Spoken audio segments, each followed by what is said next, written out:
নমস্কার বন্ধুরা, আমি অরিত্র। আমি আজকে চলে এসেছি কৃষ্ণনগর ষষ্ঠীতলার বজরাংবলী মন্দিরে। আজ শ্রাবণ মাসের প্রথম সোমবার। আজকে বাবা মহাদেবের দর্শন করব এবং আপনাদেরও দর্শন করাবো বাবা মহাদেবের। চলুন এবার প্রবেশ করি বজরাংবলী মন্দিরের ভেতরে এবং দর্শন করি বজরাংবলীকে এবং মহাদেবকে।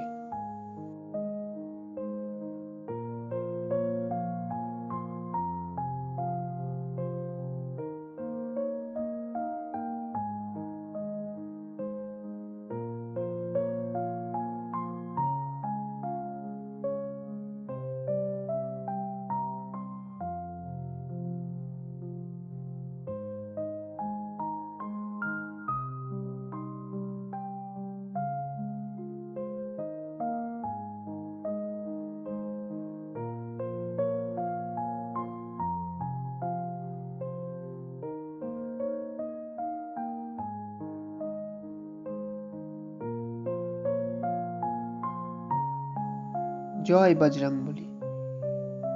এখানে শ্রী রামচন্দ্র এবং মাতা সীতার মাঝখানে বজরংবলী বিরাজমান।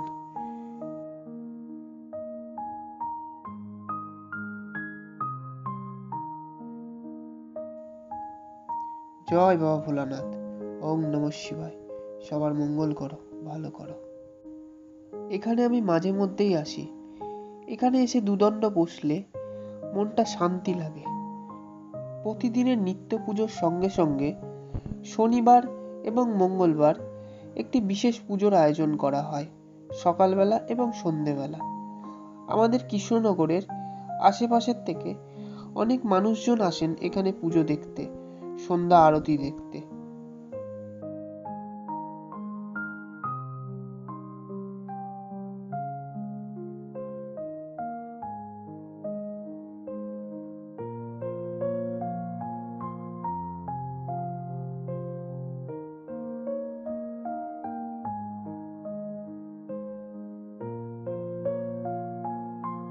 এখানে ভক্তদের জন্য জল খাওয়ার ব্যবস্থাও করা আছে। মন্দিরের ভেতরটা বেশ সুন্দর। এখানে টবের মধ্যে সুন্দর সুন্দর ফুল গাছ লাগানো হয়েছে, যেমন টগর, জবা, কলকে ইত্যাদি।